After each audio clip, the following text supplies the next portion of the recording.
Look at me with my camera faced the right way and everything. So high tech. So this is a video about modification I made to my Wookiee underquilt. I use it with the Blackbird hammock and I like it real well. It's a good pairing. They work good together. But I was finding that the quilt was gapping like on the sides and letting air breezes in, and I just felt like it wasn't hugging the sides enough. So here's a picture of it.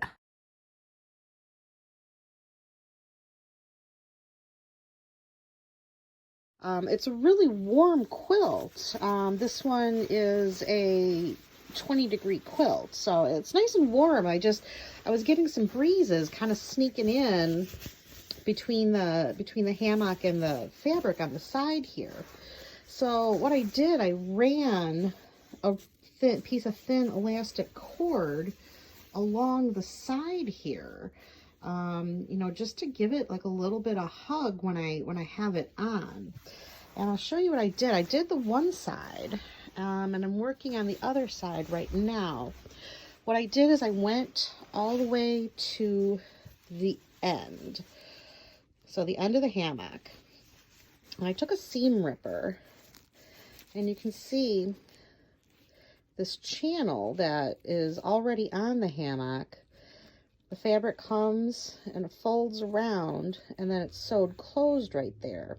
So what I did, I took the seam ripper, and because I didn't want to cut the fabric and mess with the integrity of the quilt. So I just opened up that end there. I pulled out probably like 10 stitches, opened that up a little bit, and then I got a real thin piece of elastic. I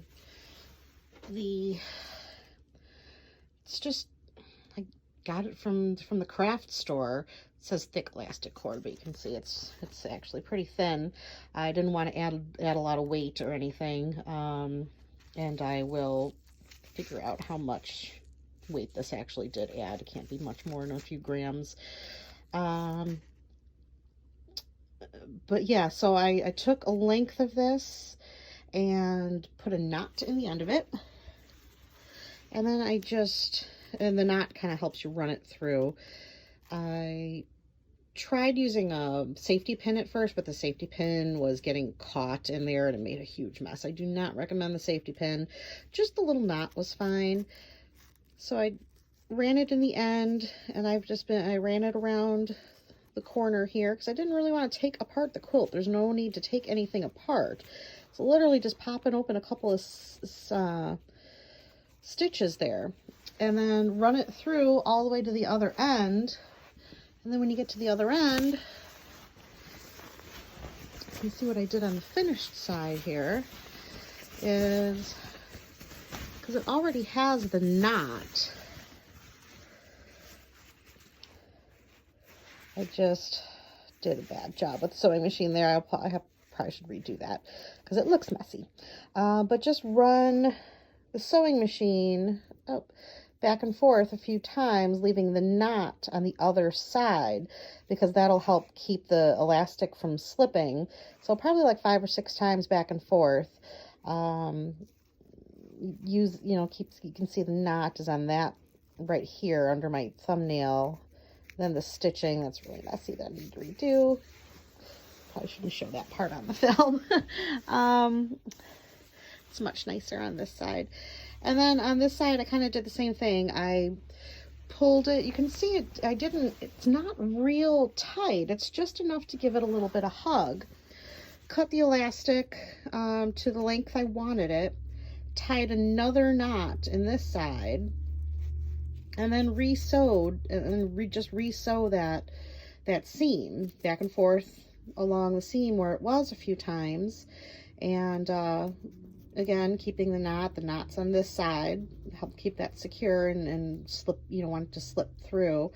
And there you have it. It gives it a nice little hug, and keeps the drafts from getting in there. So the quilt, gives the warmth that it's designed to. You want to make sure you're not going next to the quilt part, because you don't want to seam rip open where the actual quilt is tied to the polysil part, because that's where the feathers are. You're going to get feathers out, and that's a horrible mess. No, it's actually like on the edge of the polysil part.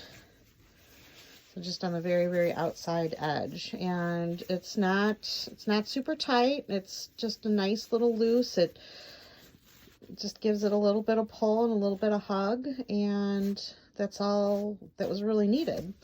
So I'm gonna try it out this weekend, but I'm sure it's gonna be lovely, and I will post this video assuming after I test it and make sure it works good.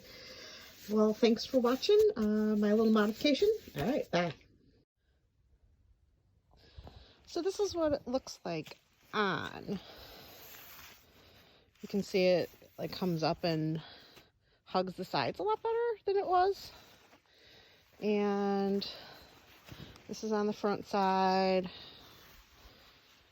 It's just enough. I can still get in and out. It's just like a little bit of stretch, so it doesn't overstretch when I get in on that side. The other side. Yeah, it just stays up, because before it was gapping open when I wasn't in it. And even when I was in it, it was gapping open, and I was getting breezes down in here. So now it just kind of sits. It's just enough to hold it up is what I wanted. So it seems to be working. I'll sleep in it and see how it works.